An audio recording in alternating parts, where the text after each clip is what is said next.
Today's topic is supportive housing and how we customize supportive housing to meet the needs of individuals.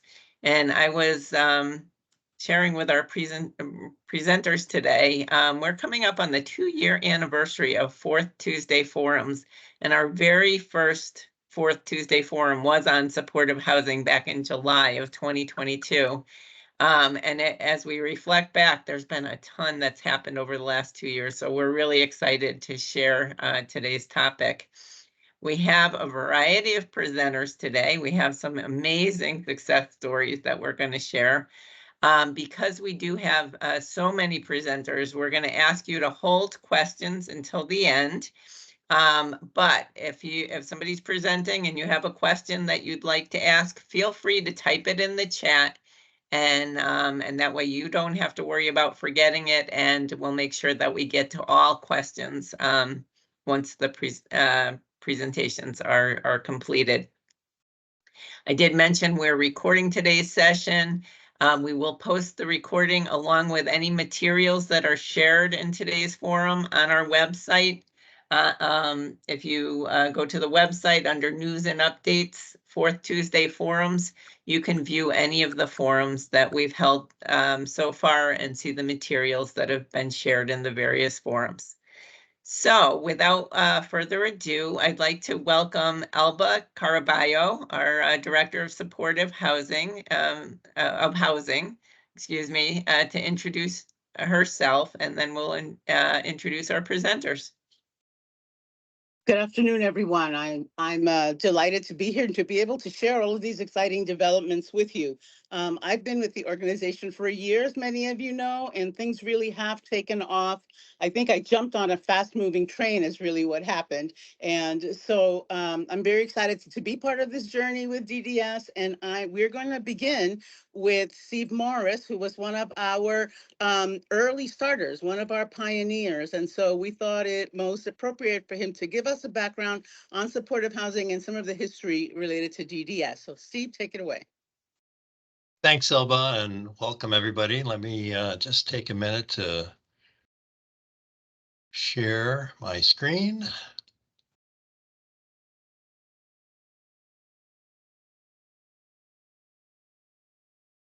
Can everybody see that? We can. Okay, great. So I've got 7 slides in 10 minutes, so I'm going to jump right in and move it fast. So it's going to be a brief overview of a little bit of the history of supportive housing for people with IDD. I'll describe a little bit about what that looks like in our various models, talk a little bit about the funding and the growth, and mixed in there will be, what's next? What are the next steps, and where do we go from here? Okay, so providers have been providing apartment supports for a long time. Here at FAVAR, we began in 1986 with our first apartment, and I think in general, those started in the state in the 1980s. What we did differently back then, though, was initially we would place somebody in one apartment on one side of town, and if somebody else wanted an apartment, we would place them in a different apartment complex on the other side of town, all with the intention of integrating people into the community. What took us about 20 years to figure out is, although we had the best of intentions, integration, what we were actually doing in many cases was isolating people. So in the early 2000s, it was 2007 for FAVAR. I think we were the first, if not one of the first. We started this thing called cluster supports. So we had an existing apartment complex in Avon, Connecticut, where we had a few people that were living, and we had this idea of moving some more people in there. It was a controversial discussion and decision because, again, we weren't sure if it was going to work. We weren't sure if it was going to be counter to integrated supports. But what we quickly found out was that not only was it integrated when we kept it under 25% of the total population in the apartment complex, but it created lots of benefits, not the least of which were shared staffing and shared and efficient transportation options, but it created a peer group for people and some consistency and service provision. So we learned a lot from that. And then in 2015, again, this is Favar's experience. We talked to a developer in the area about something called specialty housing. And there was an apartment complex going up in Simsbury designed for people with MS. So as you can imagine, there were lots of accessibility features that were designed and built into the housing complex. And the town of Simsbury asked the developer through the approval process to include people with different disabilities. So that's how Favar got involved. That's how Favar got connected with this particular developer, Reagan Development. And we moved in with 7 people into 7 single apartments. Next, this worked so well that the developer and Favar approached DDS in around 2015 and suggested that we do something similar, but instead of designing it for people with MS, we would design specialty apartments for people with IDD. And then a year later, there was some IDASH funding that was developed and allowed us to do just that. So the IDASH funding that came out in 2016 supported 3 projects, one in Canton, one in Bloomfield, and a third in Hartford. And then in 2022, projects started coming online, supportive housing projects that used existing funding. So they didn't need the IDASH funding necessarily. So low-income housing tax credit funding was used. And so at this point, it was determined and discovered that we could take existing funding resources, low-income housing tax credits, and do the same thing that we had done with the IDASH funding back in 2016. So as this model continued to evolve, it evolved into using existing systems, which really made a difference. So I'm actually going to start on the left side here and talk about standard features first. So supportive housing is affordable. There's rental assistance connected to it. It's designed to be permanent or designed to allow people to age in place should they so choose. There's a minimum size development, and we found that that's about 40 total apartments, where 9 or 10 of them are set aside for people with IDD. It's integrated. We have on-site support services. We have a staff office. We are pretty much there 24/7 or whatever needs come up. We build in smart home technology. And then some of these other optional features have been put into place as well. So enhanced accessibility. We've done additional accessibility, things that we learned from that multiple sclerosis designed apartment complex in Simsbury. We took a lot of those features and put them in all of our facilities.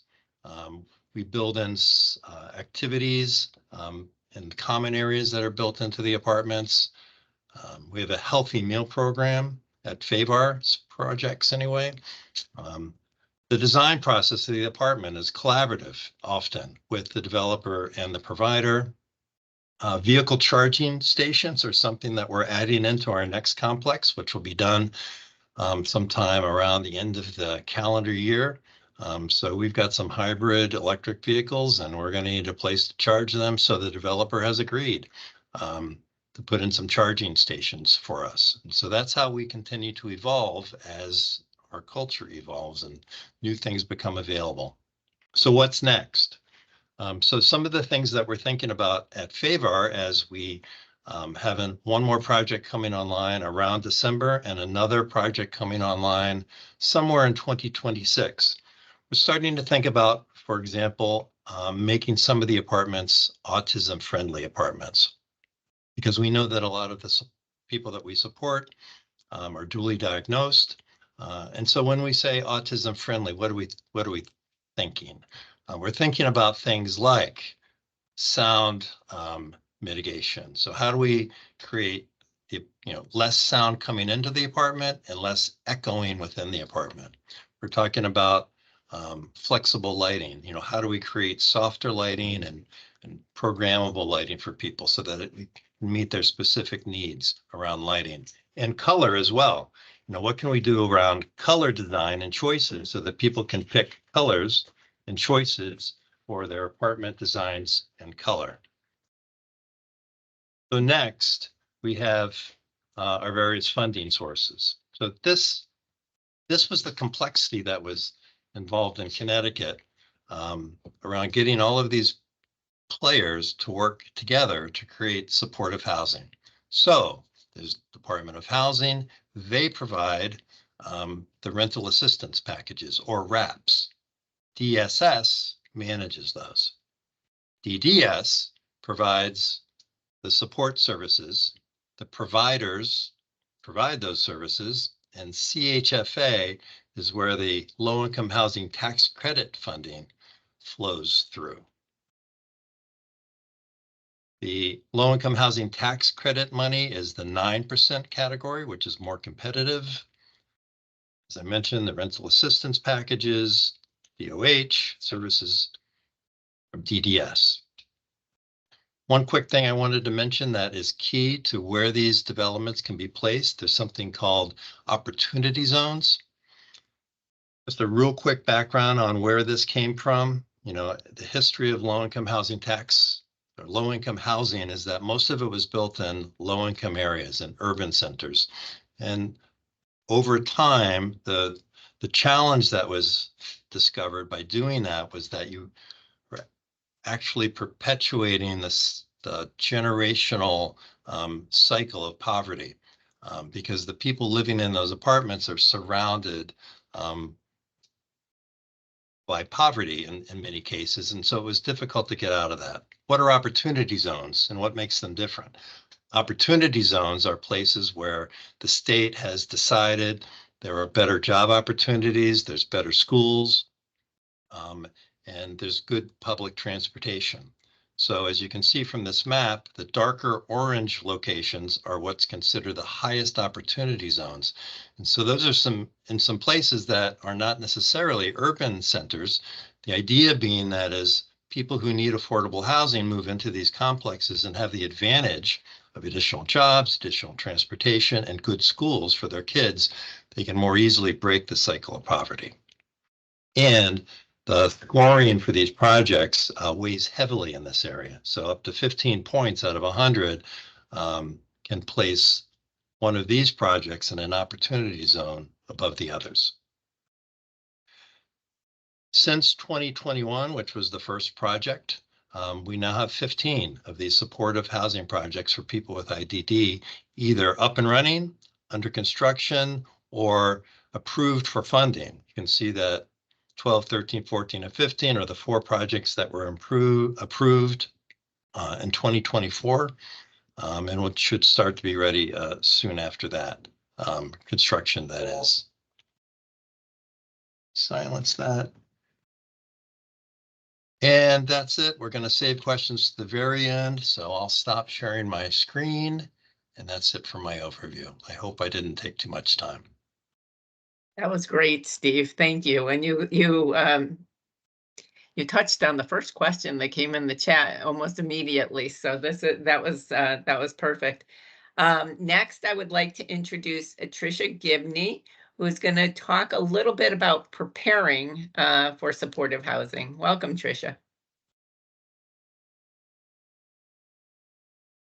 You are muted.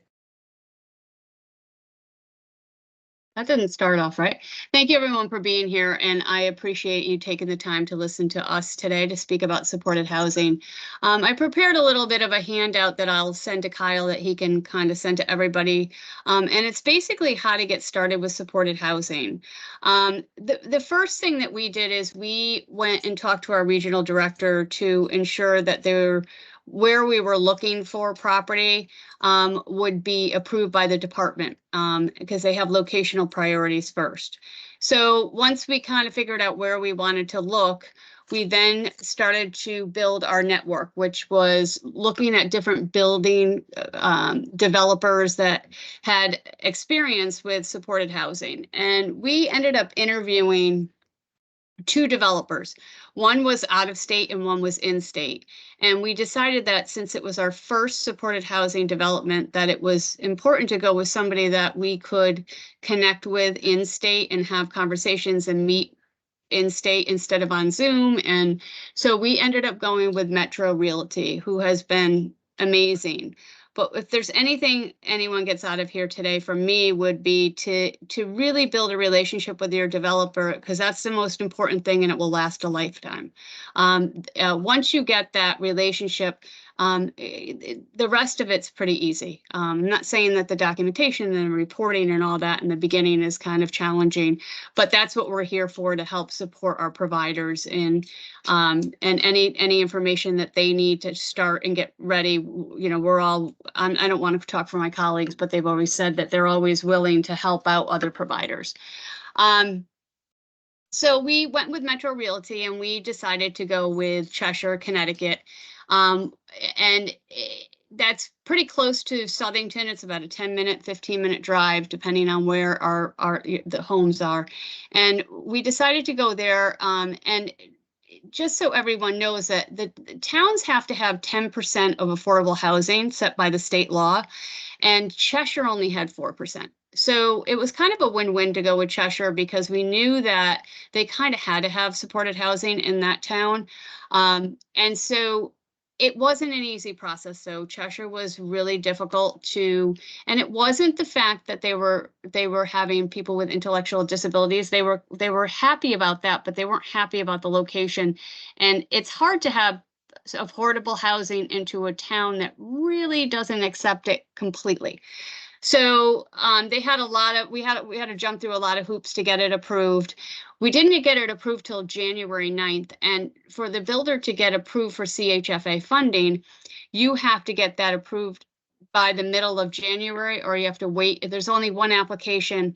And if you don't get it approved by that date, you have to wait a complete year so we were really at the end of, like, if we didn't get approved on January 8th, then we wouldn't be able to build again or go through in front of the town in the CHFA approval until the following year, which was really scary at the point, because we really had a lot going into this, and so did the builder.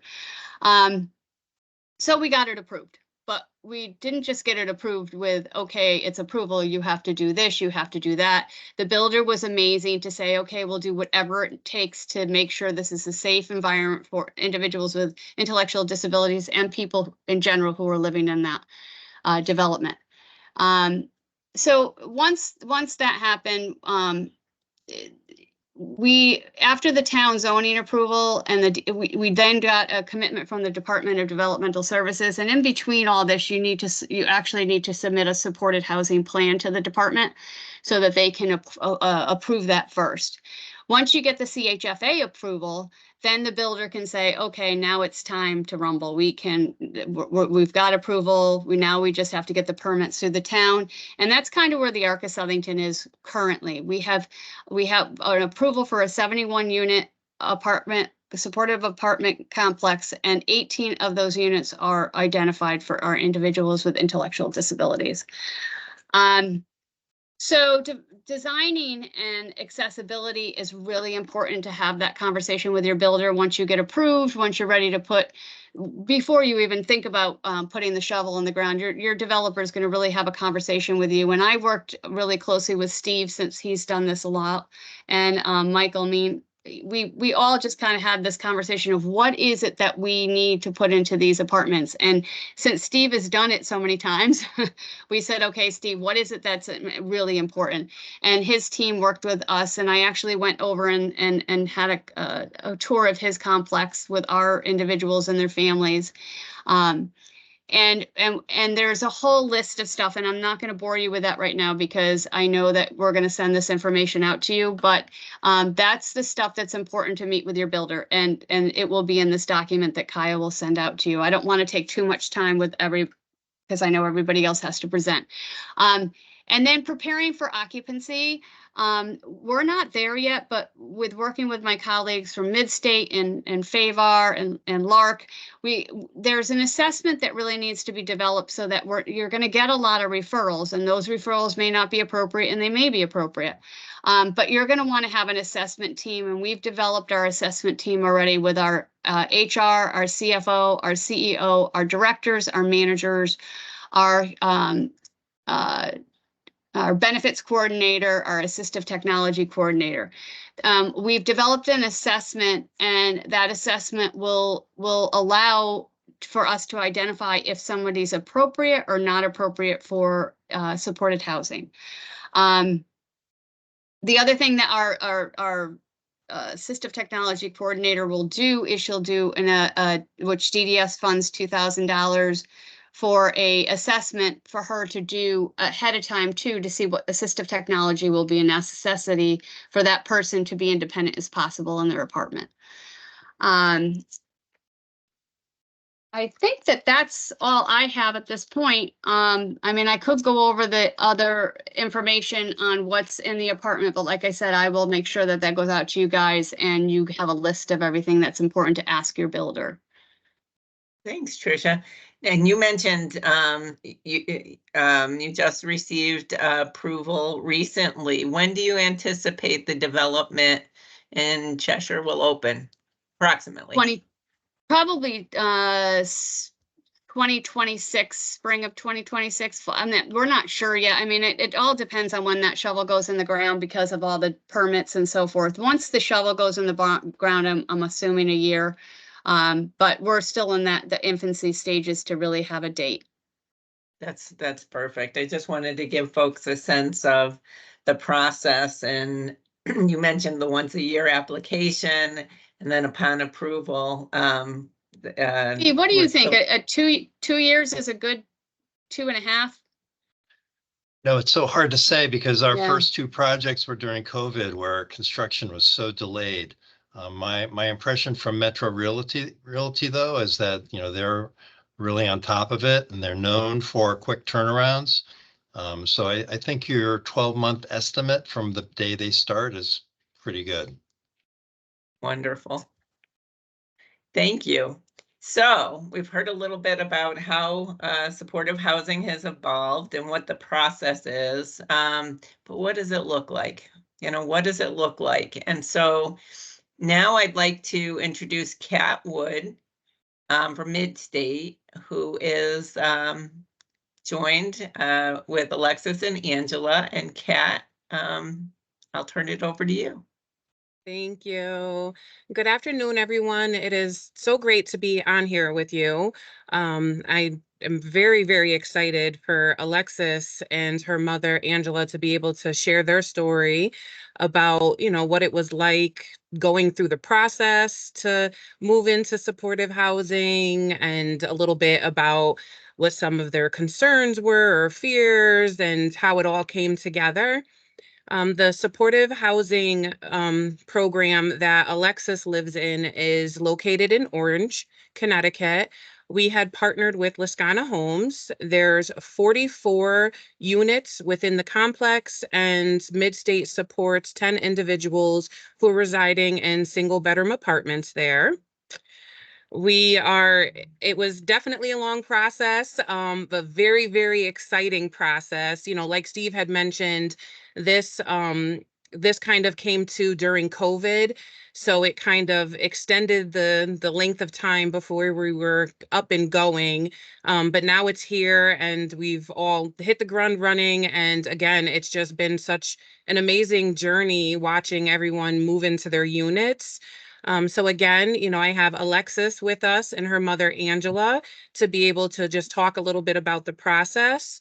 Angela, I was hoping that, we could kind of start with you maybe and just kind of talk about, what the transition to independent living for Alexis looked like on your end and any concerns or fears that you may have had.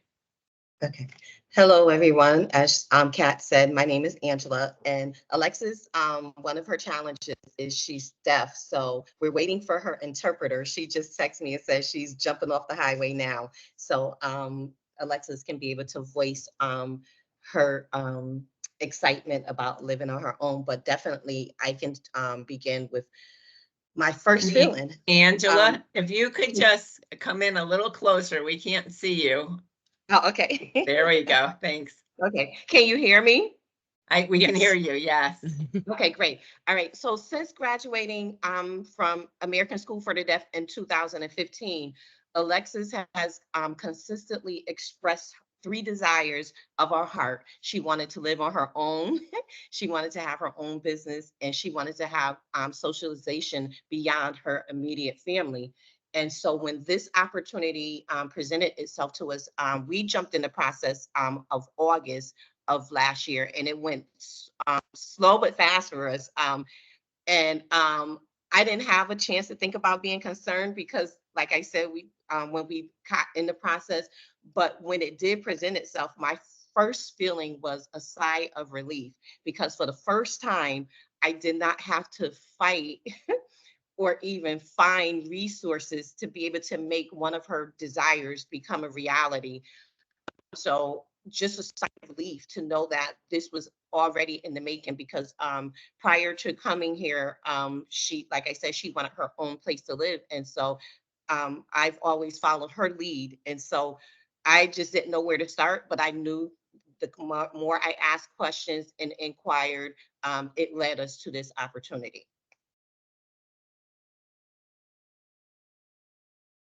And I know you said like there wasn't really time to really kind of go through the motion of the fears or concerns.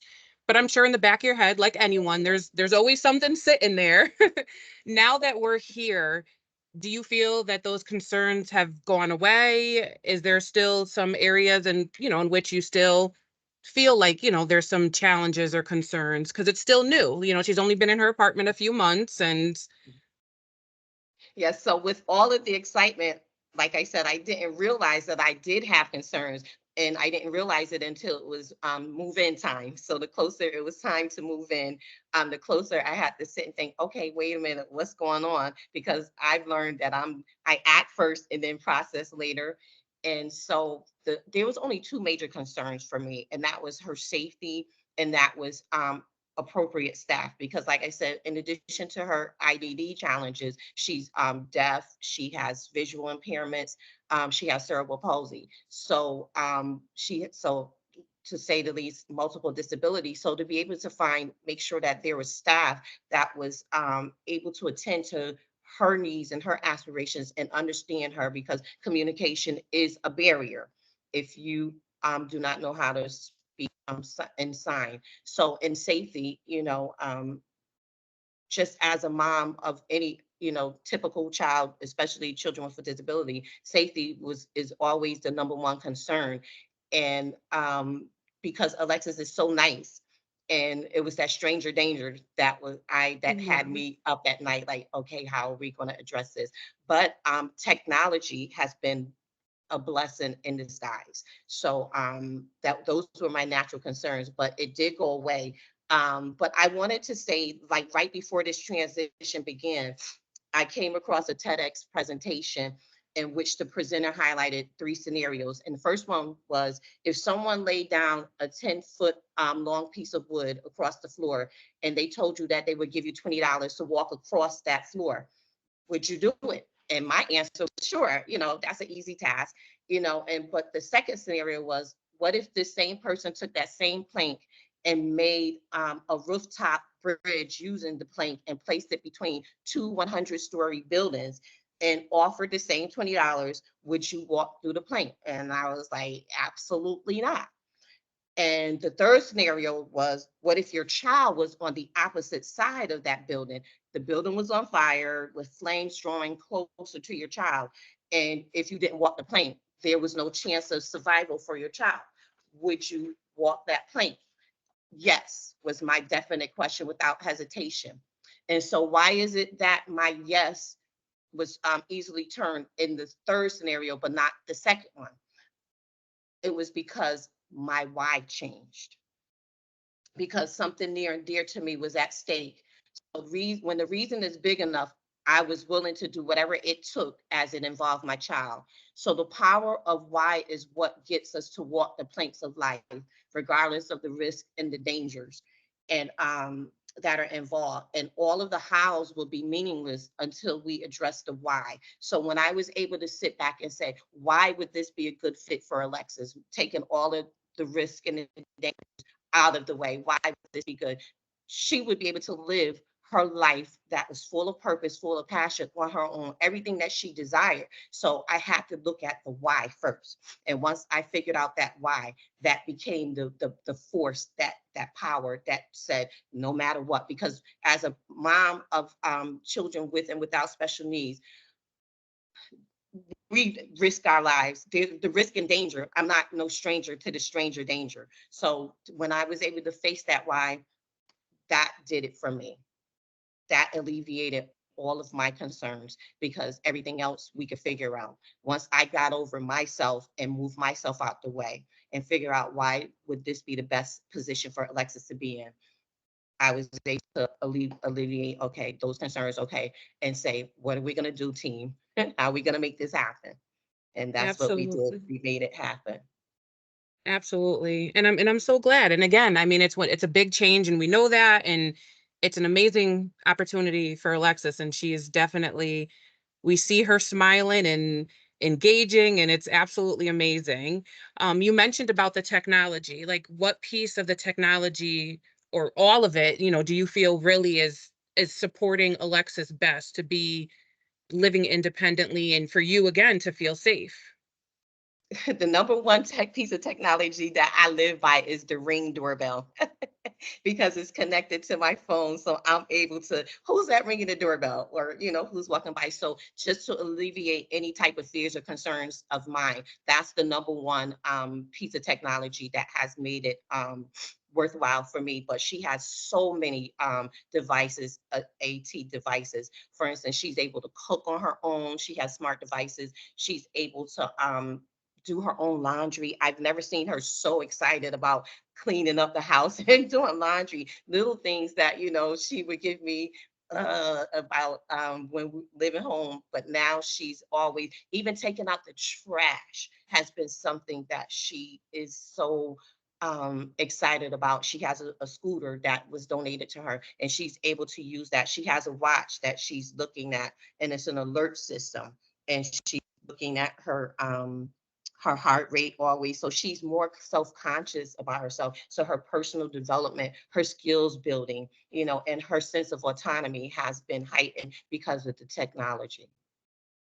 That's great. Thank you so much for sharing. And Elisa, I know, we were waiting for Alexis interpreter, to come in to kind of be able to talk a little bit and give Alexis the opportunity to speak. I'm not sure if you wanted to move on and we could come back to Alexis and Angela.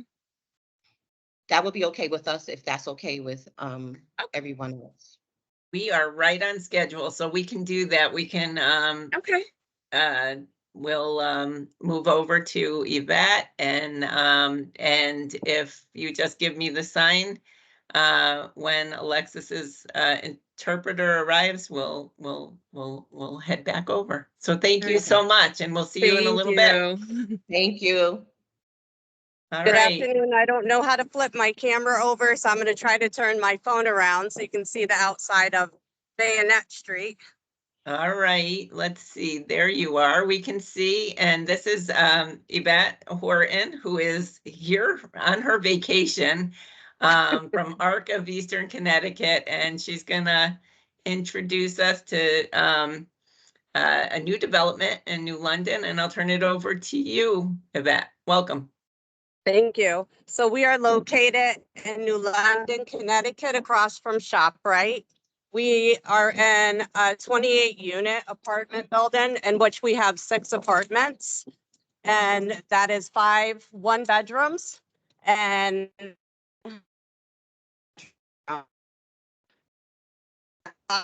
currently.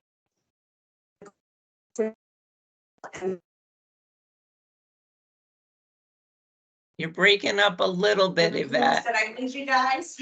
Well, just so you know, Let me the Wi-Fi doesn't, the internet doesn't work well here unless you get Wi-Fi. So Chantel has Wi-Fi to get it work. This is Chantel. Chantel is my daughter. And we have been trying to get her into an apartment since she was very young. Always said she'll never move to a group home, wanted to live on her own and have her own space. And Arc of Eastern Connecticut, ever since they tried to get this started before COVID, said, yeah, Chantel's in, Chantel's in, Chantel's in. And with every delay, I was the person that said, are you sure she's still in? Are you sure she's still in? Yeah. And Yvette always said, yes, Tammy, she's going. Yes, Tammy, she's going. And so Chantel is somebody who probably is very atypical to be in an apartment setting. She is nonverbal. She's in a wheelchair. But we have high hopes for her. She has some assistive technology that helps. I'm sorry, you're right. You tell them. You tell them, yeah. So she got to decorate the apartment all by herself. Much to her mother's chagrin, a lot of things pink. Yeah, I know, but you wanted it, right? So she has been here since February. Yes, you have. Yes, you have. Her sisters were actually here last night. I think our biggest barrier was not Arc, it was not Cress or I, it wasn't Chantel, it was her sisters. She has a twin sister who it's how do you know she's going to be safe? Who do you know is going to work with her? How do you know if she has an emergency? Asked all the questions. She came here last night. We showed her the setup. She actually lives in the state of Washington. Her sister does. So she was here, right? Aniko was here last night. She was. And she's leaving feeling so much better after seeing the setup of the apartment and how safe Chantel is here and the staff that's in place to support her. I think one of the hardest things we had to do with Arc is convince them to leave her alone.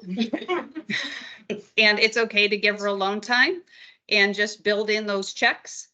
But they're doing it and it's great. And Chantel loves her alone time. Chantel, we set it up a little bit different. We still have some self-hire staff that's in place. And then we have the ARC staff doing the rest.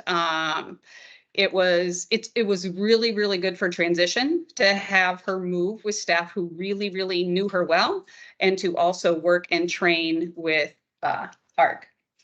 So if you guys will have a couple minutes, Chantel will show you around her apartment, if that's okay with you. Everybody okay with that? Love that. Show me your apartment. Okay, I'm gonna put it right here, okay? All right. I see this question. Oh, okay. All right, so I hope you can see it. We can. Can you see it? Yes, we can. Okay, so this is her living room and she has her very own recliner that actually heats and gives her a massage. So guess where one of her favorite spots to sit is? She's lucky this is her living room. And she actually has her own. Whoops. Patio. She has her own patio. So she can go outside and hang outside.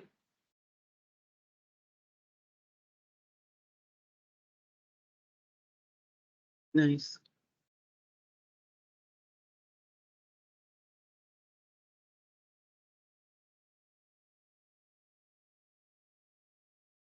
And then her kitchen. Yeah, you can see it. There you go. Yeah.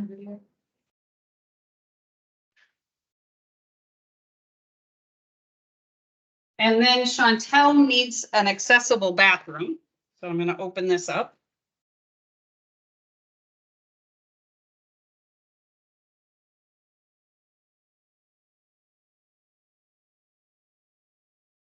So she has a roll-in shower that she can use, right? Is that your shower? It is your shower, right? I know. Now you got back up. Oh, no. Can you show them your room? You want to show them your room next? Chantel has the best room ever.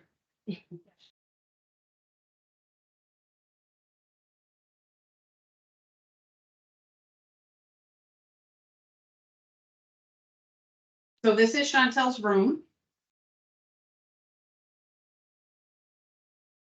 So in this room, she needed a bigger room, so it would fit her wheelchair, her stander, her lift, herself, and staff.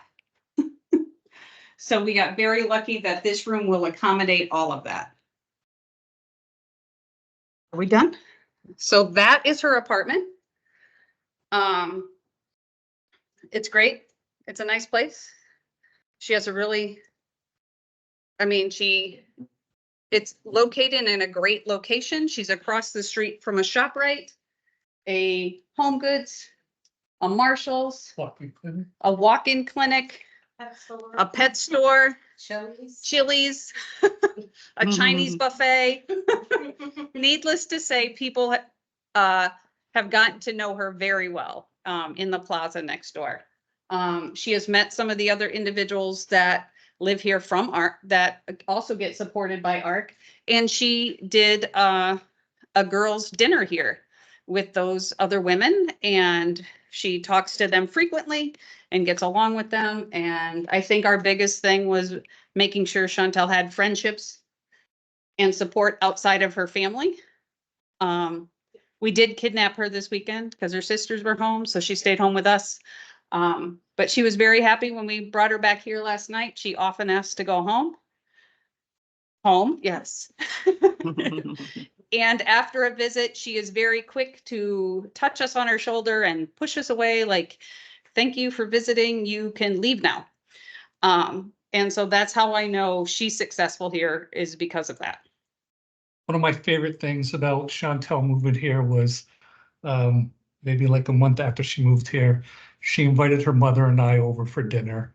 And it's not something that I ever imagined that Chantel would move out into an apartment on her own and invite us over for dinner, and sold me right there. I think that's it, unless you want to see anything else.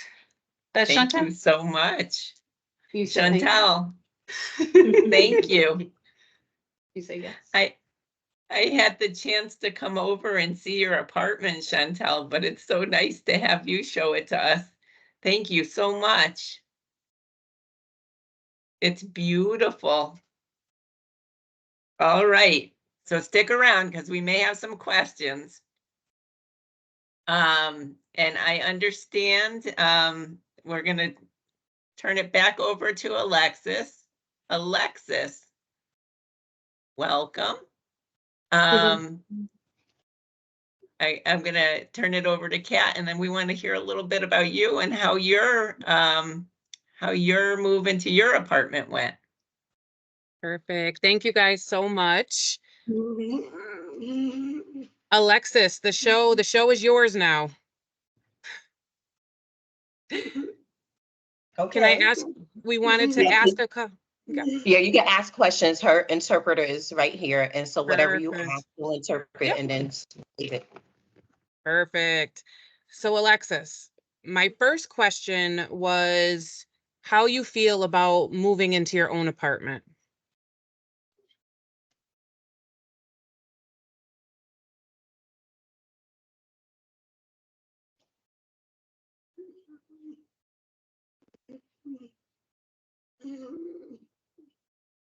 Well, at first I was a little scared. At night, sometimes a little nervous.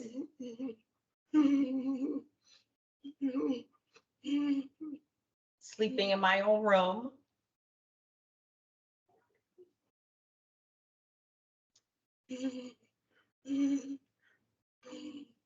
Now things are I feel a lot more calm, and I feel a lot better and comfortable. I'm happy. Well, happy is definitely important.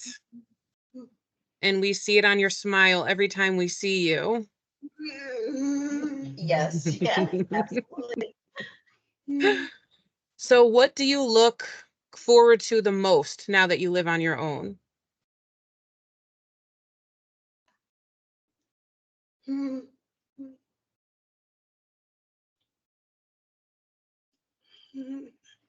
Well, I like the friends that I have made here. I have friends here, new friends. And there's also staff here that helps. And I can't forget the technology that's built into my apartment. That's it. Activities.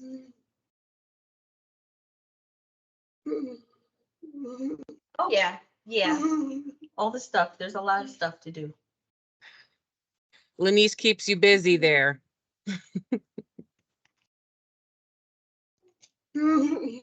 Yes. Yeah. Yes. So what kind of technology do you use in your apartment?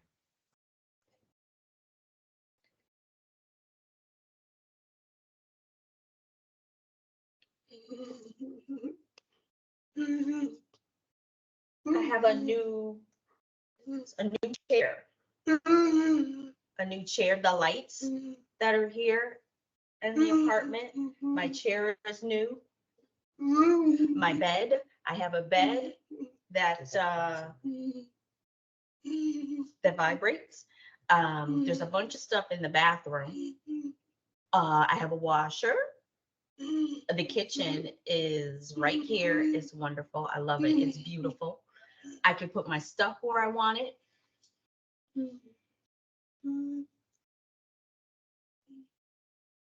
That's awesome. Alexis, thank you. Would you like to show everybody your apartment and maybe some of the technology that you have?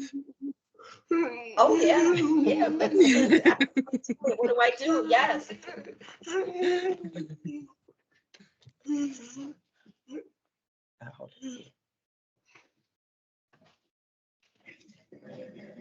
So we'll start right here. Well, let's go outside.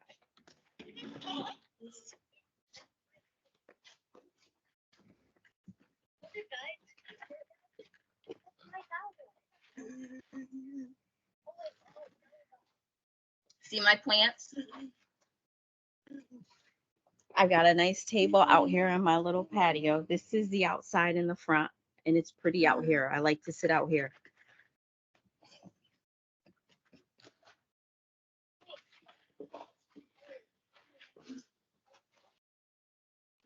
This is my living room. I want to show you my chair. Can you see it?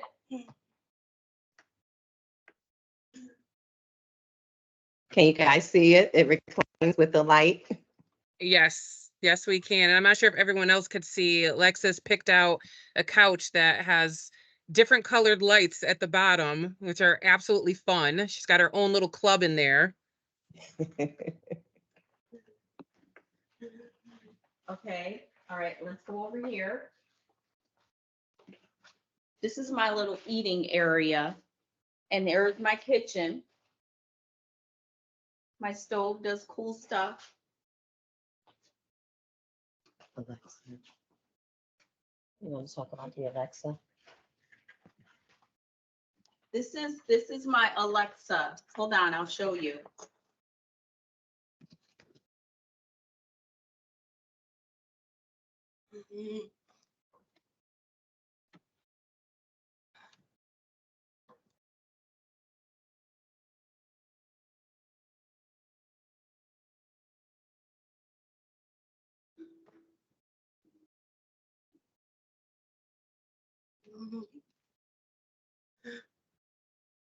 She can watch movies up there. Show them about the apron.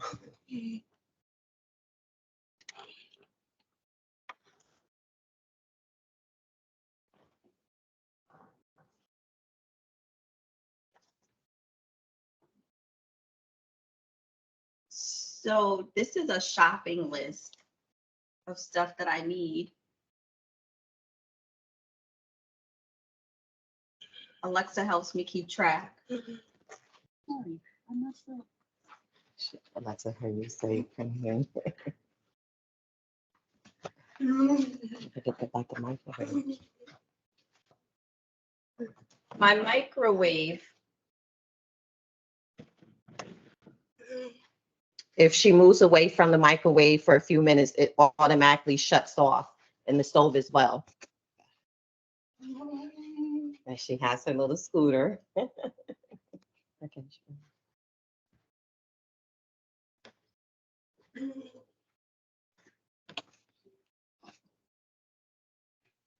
My washer and dryer, walk-in closet. Love it, love it.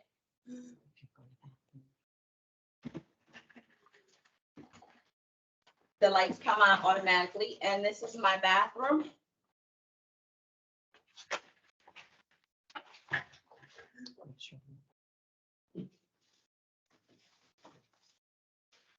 It's set up perfectly for me. I can just walk right in.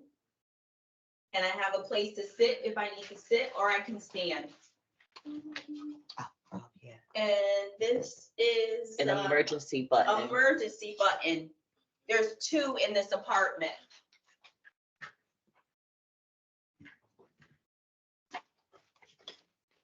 My bedroom. Gotcha.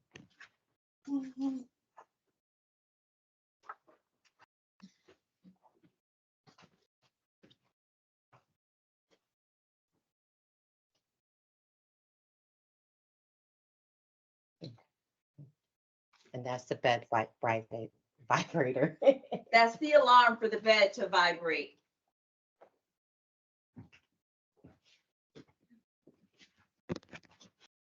And that is Alexis's apartment. She loves it, as you can see. Thank you so much, Alexis, for showing everybody your apartment.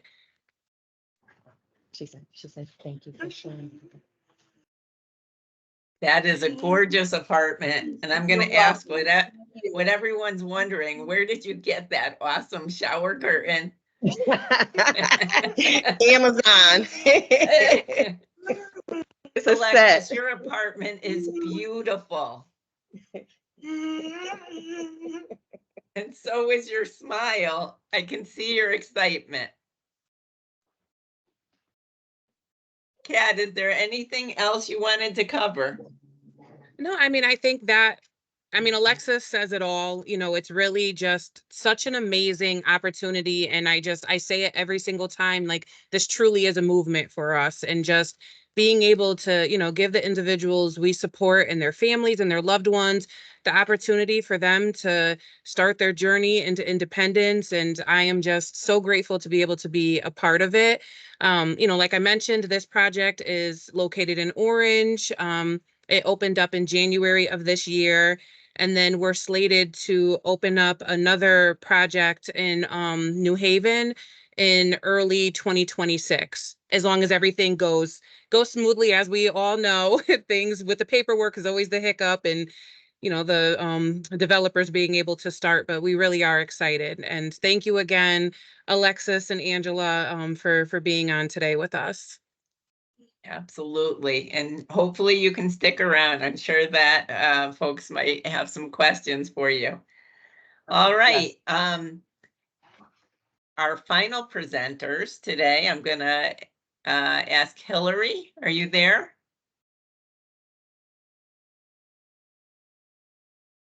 Hi, I'm here. Welcome. Welcome. Hillary is with us with Randy and Marion, and I will turn it over to you. Welcome. Hey, so Randy and Marion are the parents of Stephen, who is one of the gentlemen who lives in our apartment complex in Torrington at the riverfront. Stephen was one of the very first people to be selected for the riverfront, and he was a very special case because we struggled with the income with him. So I'm gonna have the Smiths tell their story about Stephen because they know it the best, and yeah.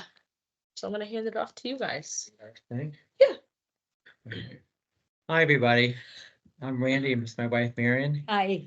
Hello. We had a thing we typed out we had it ready last year. We weren't able to to read it last time because of technical problems. So um, our papers call his path to independent living. Stephen's 37 now, and he works independently at the Thomaston Town Hall in maintenance. He's able to take a city bus, a Connecticut city bus, from his apartment to Thomaston and come back with his bus pass. So he's able to navigate himself to work on his own. I'll just read off what we have. And it has always been our desire as Stephen's parents that someday he would be able to live independently. While we were still able, we wanted to guide him through the process of getting a place of his own. After working nearly a year at the Thomaston Town Hall and taking a Connecticut transit bus to work and back, it was time for Stephen to secure a place of his own. I read about the Riverfront project in late 2021 and had submitted Stephen's name to secure an apartment. In early 2022, Alex Brooks, Stephen's DDS case manager at the time, brought to our attention that Lark was partnering with the Riverfront Properties to secure 12 units for its clients, and that Stephen was one of the first clients they thought of as an ideal person to live independently. By April of that year, Stephen was approved for the Lark Housing Initiative at the Torrington Riverfront property. At this time, we hadn't mentioned any of this to Stephen. Change is very difficult for him, and this would be an enormous change for him to live apart from us and have a completely different schedule. He would have to feel secure in his new environment and trust us that it would all work out. Details at this time were not yet forthcoming, so we put off informing Steve of our plans. By late June 2022, Lark was hosting a meet and greet program to show and discuss with their clients the new riverfront apartments that were being made available to Lark clients who qualified for moving in. We wanted Stephen to attend this event, so with the help of our son Chris and our daughter-in-law Rachel, we told him about the new apartments and the idea of him possibly moving there. He seemed willing to go to the meeting the next day, and we were pleasantly surprised. However, on the day of the meeting at Lark, Steve came home and announced he wasn't sure he was ready for that big step. While Marion frankly told him that this is the best offer you'll ever get for a safe and secure housing situation that is backed by Lark. If he declined his invitation, there might not be another place as suitable when he had to move. He would have to settle for whatever was available at that time. So Steve finally agreed to attend the meet and greet event, and his journey to independent living was finally on his way. The first results of Stephen's riverfront application proved to be disappointing, however. It was found that he did not qualify for the 25% AMI subsidy that was promised to other Lark clients. Because Stephen completed the project search program in December 2020 and eventually got a part-time job in July of 2021, his earnings from that job put him in a different income bracket. Although SSI is not considered earned income, it was factored into his total assets. That meant his rent would go up from $350 probably to $905 a month. Now he's being told he makes too much money to qualify for the apartment at the original rent he was promised. This should have been the first thing to be considered before any promises were made to him. So he was being penalized for succeeding, that's the term we have, in the project search program where he was trained and interviewed for employment and finally secured a job. Well, Shannon O'Brien, Regional Director for DDS, made connections to qualify Stephen for a RAP, Rental Assistance Program.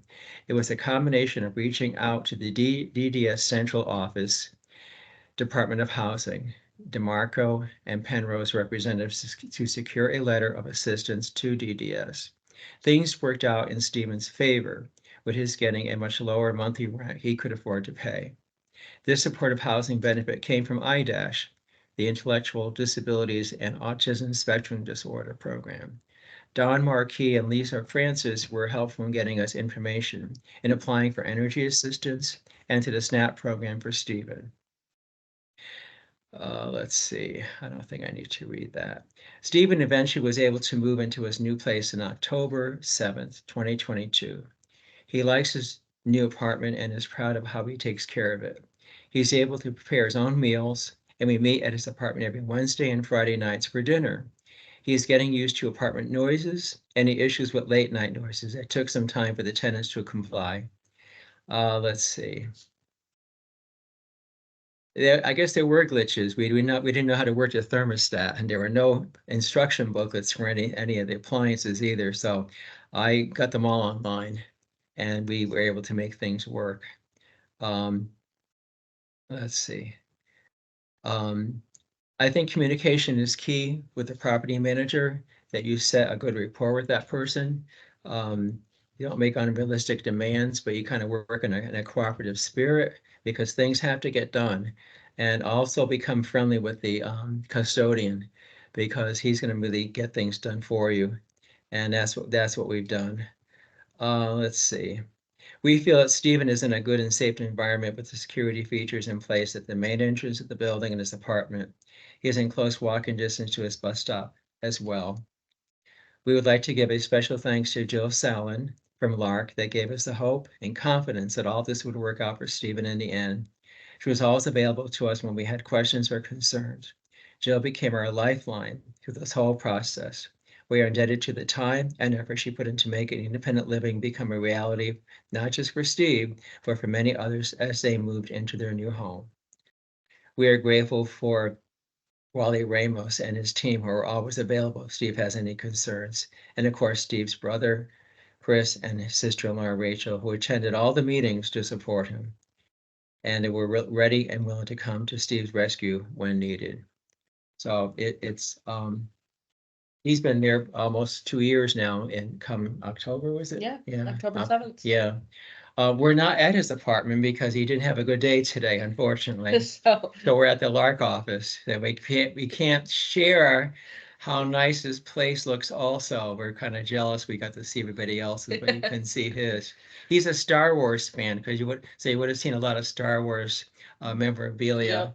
everywhere in his place. We would have turned the corner and showed you different things also that he has displayed. But he likes what he's doing. He's very capable of making his meals, cleaning his apartment, vacuuming, doing his laundry, shopping. He when Abe takes him grocery shopping, he has his own debit card. My wife Mary provided him a aisle by aisle grocery list at Big Y. So he just circles on the form what he wants to get ahead of time. That way he's not thinking on the spot, and you can plan ahead. That was the whole point of planning ahead and deciding what you want to do. So he has come a long way in doing that.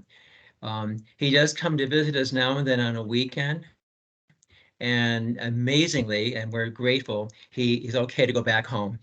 The first time he came home for the weekend, our biggest concern was, Yeah. will he get back? And he did. I think he takes a lot of pride, and I hear that from the others as well, Yeah. in their accomplishments, and in having their own space, and decorating it the way they want it. Yeah.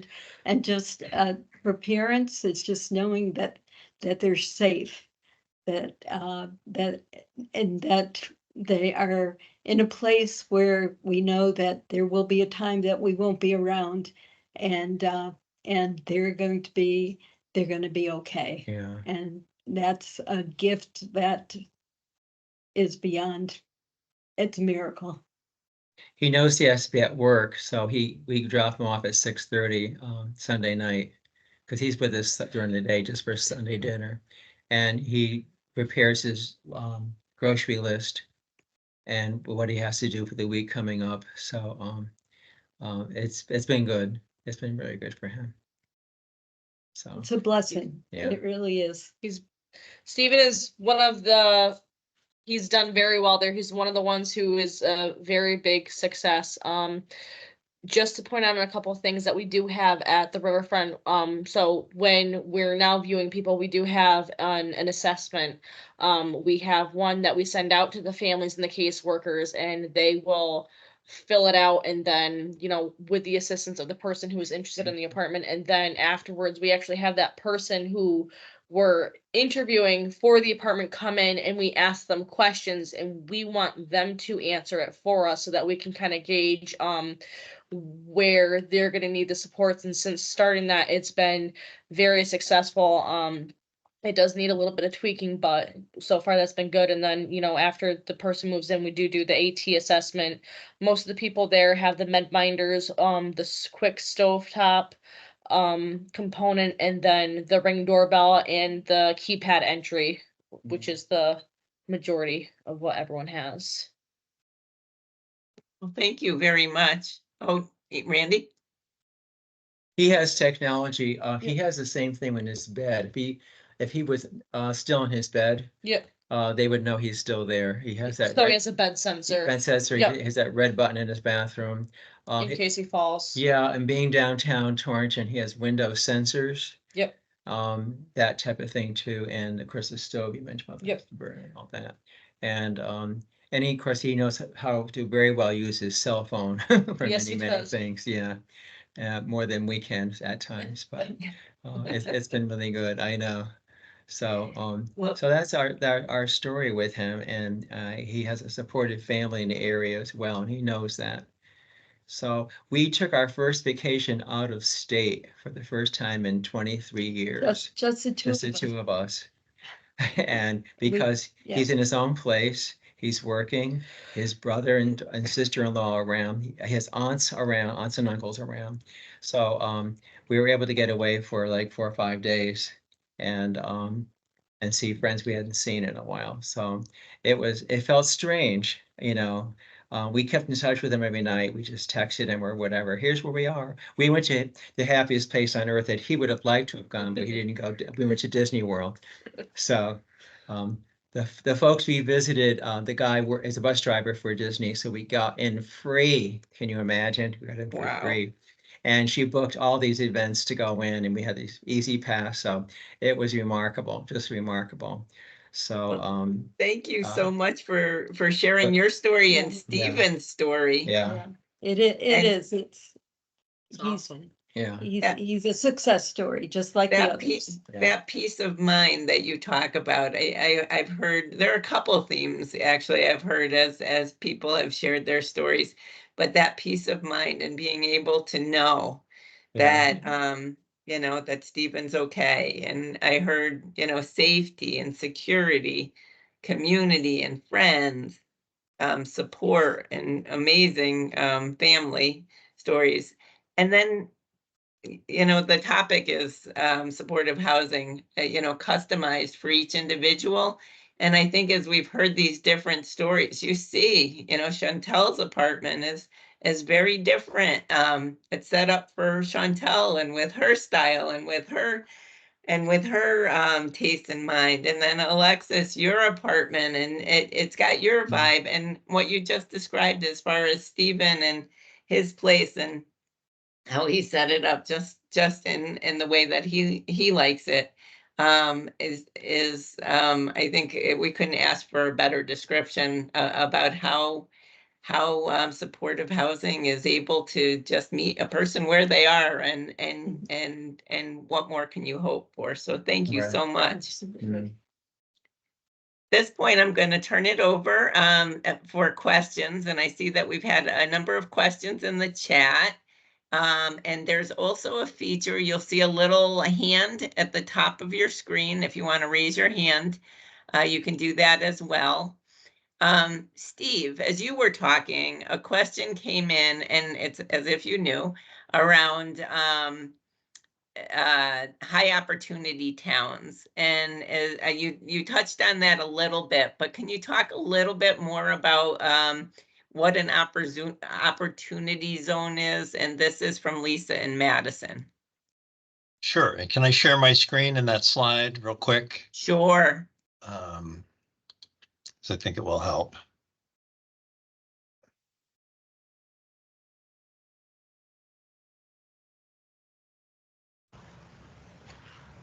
Okay, so opportunity zones, again, are places that the state of Connecticut has determined are ideal locations for low-income housing. And that's based on things like employment availability, job growth in the area, retail concentration, crime rate and poverty rate, and the type of schools and the quality of the schools. And again, the idea with creating opportunity zones that are good for low-income housing is that these are places where the cycle of poverty can be broken, because kids of the families that move into these places are going to better schools with perhaps peers that have been placed with higher expectations, and it just kind of makes sense. And in terms of the scoring for these projects, Tricia had mentioned that once a year, developers submit their projects, and it's a very competitive process. And when you can get up to 15 points on a 100-point scale for being in a high opportunity zone, that's something that's very appealing to developers, and developers want to include that in their projects. So understanding the reality of that is that it's going to be more difficult to create supportive housing in a place like Thompson up in the northeast corner, versus Burlington or North Madison, in another part of the state. So understanding that and having a developer that understands that is critical to not only a successful project, but one that'll ultimately get funded. Hi. Thank you so much. And It's- Lisa oh, Yeah, thank you. it's Lisa, I was trying to raise my hand. It's not working. I guess what I'm asking is, and thank you so much. This is great information. We have an affordable housing committee, and they came to me to ask about, combined living, accessible living, et cetera, and wanted to know, are there tax breaks, federal funding, state funding that might make this more attractive to their affordable housing committee, because not everybody's on board. So how does that work when it comes from the town as opposed to your service provider? Yeah, so that's a great question. So when a town is particularly interested in bringing in quality projects like this, developers want to know that. Like, so all of the developers that we've been mentioning today and others that were on a slide that I presented will want to know that the town of Madison, in this case, is open to a project like this, because one of the barriers that a developer has to overcome is opposition, local opposition, and there's the NIMBY crowd, not in my backyard. There's the town zoning commission. So when a town is looking for quality projects, that is music to a developer's ears. So the PowerPoint that I presented with the names of all of the developers on it will be shared, and the town can reach out to any one of those developers who will be sincerely interested in knowing that the town of Madison, in this case, is interested in quality projects like this. Absolutely. And I know that that's an area, in our work, we've tried to expand supportive housing so that every area of the state has options. And Elba, I don't know if you had anything else you wanted to add. The only thing I wanted to say is you can absolutely, provide them with my contact information as well, so that they could, we could inform them about what our process is once there is a provider and a developer that's interested. Because if they are the host geographic area and they're interested in moving this forward, I think that would be wonderful. Thank you. Kyle is going to put that in the chat. And I would love to hear from them. And likewise, Lisa, if you would connect us, that would be great. If you want to reach out to me first, that would be great as well. We really want to get these projects moving. And it's nice to hear that there's a geographic area that's interested in moving in that direction. That's great. Thanks. All right. And then Tammy, I'm wondering if you can talk, you mentioned a little about how you blend supports.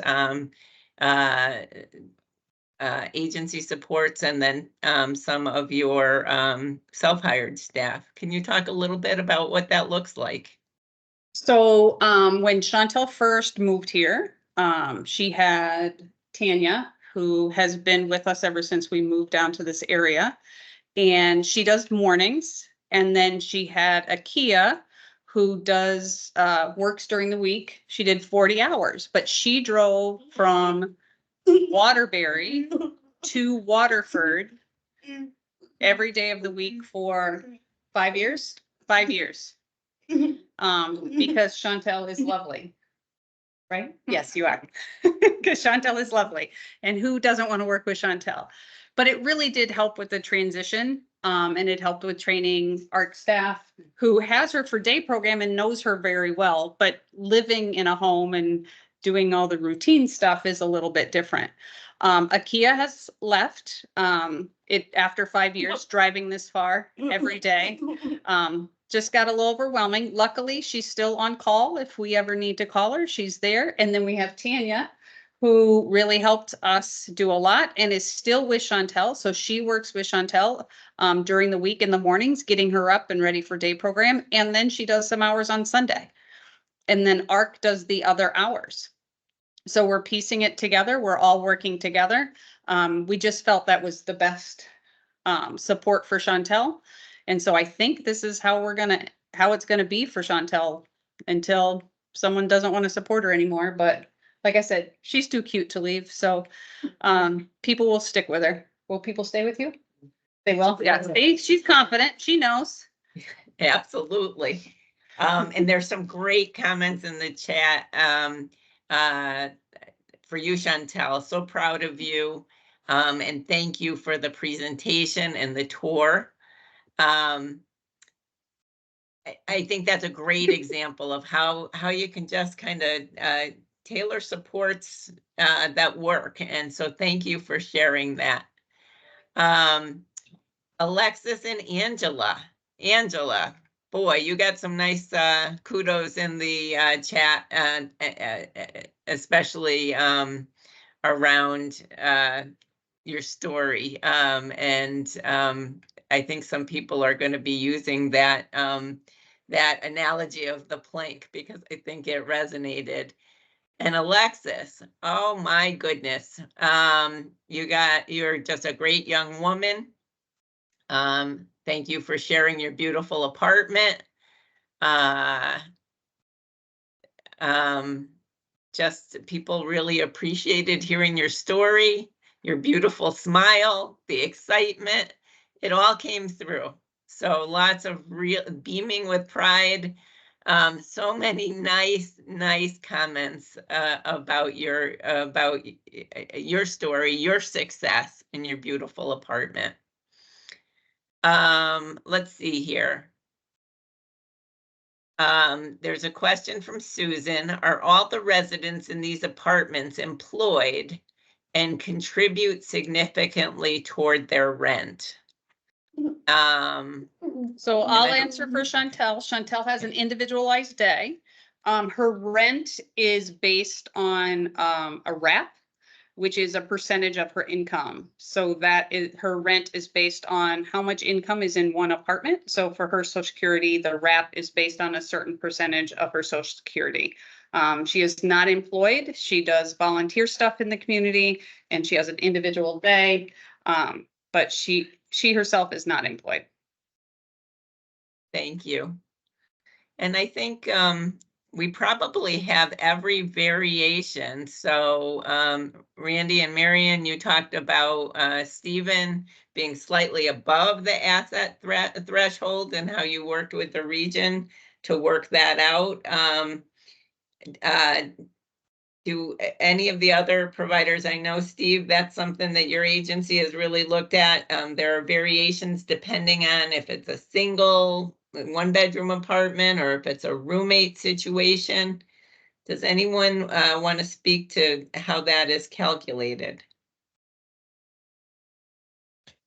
So how it's calculated for us is it looks at so the total income for all the assets for the riverfront project that before April 1st, because it went up, that they could not make over, it was like $20,197.25. So that was between their SSDI, their SSI, any sort of assets in all of their work. If they made anything over that, they did not qualify. They would not qualify. We were able to get one young lady who unfortunately was over, and a big concern that we had, because she's another perfect, a perfect person for this model. She had to unfortunately cut her hours at work. She had to cut, I think, 3 hours a week. And then the case manager had to provide proof that the hours were cut and receive a letter that could be sent over that they're going to remain cut, so that she would qualify for it afterwards. So that's one of the biggest issues that we have had, because it's we want people to be as independent as possible, but we got to cut back on work, which a lot of these guys, they love their jobs. And for the one who I just talked about, I was very concerned because, she has been through a lot, and I didn't want her to have to lose her job, but thankfully everything worked out. She's still able to go to her job, which she's been at for 20 something years, and she will be moving in sometime in June. So we're excited for that. Thank you. And I You're think welcome. that the moral of the story is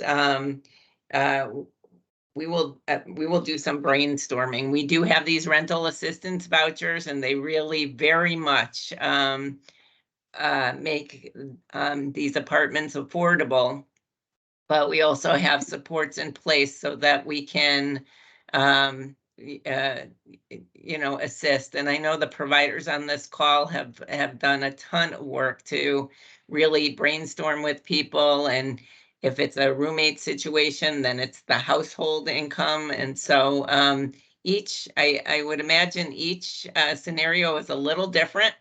But I know that there are supports for getting in the information that's necessary and supporting people to fill out the necessary information. And I just want to mention there's a great message in the chat specific around Stephen's success story, and the fact that he's almost at that 2-year mark, and to keep up the great work. And we are working with the developers, because the developers early on designate the apartments that are 30%, 40%, 50% above area median income. And so they're able to build in some flexibility. And historically, we've always gone for the default 30%. In an attempt to protect the individuals that we would place in there. And what's happening is, as individuals are working and are coming in with higher incomes, we're able to say, well, maybe it should be 40%, but we need to work with developers early on to make that happen. So I call that a happy problem, that we actually have individuals that are much more successful out in the world of work, more than I think other people have anticipated. And so we are on it, and we certainly do appreciate the concerns and the questions and the brainstorming, as Elise said. And a wonderful comment from Renee, the case manager for that young woman, that says, as sad as she was about reducing her hours, she is super excited about her new apartment, and she's moving into an absolutely beautiful apartment next week. And so thank you for that. We have another comment. What type of rental assistance do individuals need to be eligible for? Is it RAP or Section 8, 811? And I think primarily we are looking at the RAP vouchers for supportive housing. Alba, do you want to talk a little bit about how we coordinate DDS with Department of Housing? We work with the Department of Housing to make the match that most supports an individual in terms of being able to be eligible for the apartment. 811 might provide more flexibility and more assistance beyond just the 30%.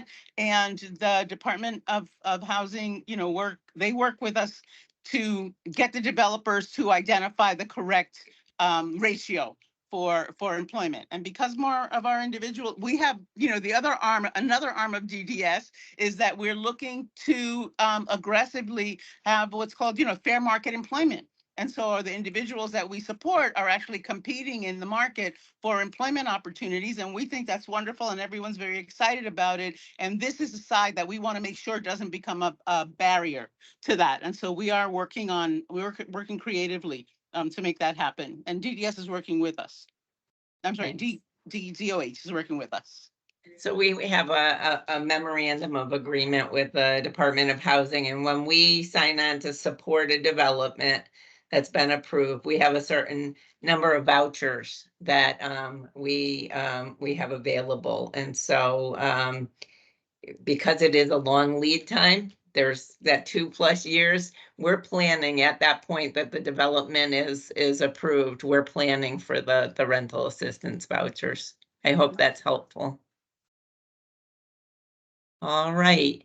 There were some questions around the FI transition, and in the chat, Amy Blazowski or Shannon Jacobino put the meeting invite. There is a meeting tomorrow night specific around the FI transition. And so if anyone is particularly interested in that, that forum is tomorrow night at 5:30. I want to thank our presenters. I couldn't have asked for a better group to show all of the components of supportive housing, and you did a great job of describing, what you might be nervous about, but how the transition went and what the ultimate result is. And these forums just they excite me so much because I see that that 2-3 year lead time, it's worth it. At the end of the day, people are living in their own places across Connecticut, beautiful, beautiful settings with the right supports. And I couldn't be happier to share these stories. So thank you so much. Thank you to everyone that presented. And if you know of someone who couldn't join us today, but is interested in learning a little bit more about supportive housing, give us to the end of the week and this recording will be up on our website. I hope everyone has a wonderful afternoon.